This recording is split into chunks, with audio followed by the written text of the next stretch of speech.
Մի րոպե ինչ էին ինձ հարցնում։ Այդ միայնակ գայլերի թեման ընդհանրապես ոչ մեկ չի հասկացել, ամեն դեպս ոչ մի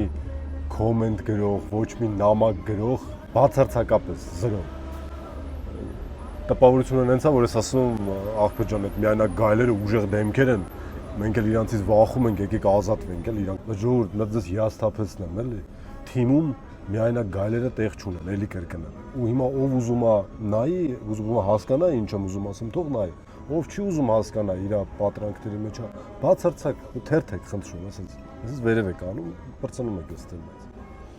Ուրեմն մեծ բան, մաթեմատիկական ճշմարտություն ասեմ, ձեզ թիմային կառավարման, թիմային էֆեկտիվության առումով, արտադրողականության առումով։ Ուրեմն ձեր թիմային էֆեկտիվությունը ու արտադրողականությունը ուղիղ համեմատական է ձեր ամենաթույլ աշխատակցի արագությանը ու արտադրողականությանը։ Դա սահմանափակումների հայտնի տեսությունն է։ Դուք պետքա փնտրեք ձեր ամենաթույլ օղակները։ Ոնց բացատրեմ, պատկերացրեք ասես մեծ խողովակով, ասենք բան եք, ջուր եք, հա, արտադրում։ Բայց եթե ջուրը գալիս է ու դեմ ալնում այսքան խողովակին, այսքան խողովակից հետո, հա, ինչ ուզում ես արա, այդ ծավալի ջուրը այսքանի մեջով չի անցնելու։ Այսինքն քո արտադրողականությունը հավասարազոր ալնելու այս խողովակին, ամենապուճուրին։ Նույնն էլ թիմակիցն է։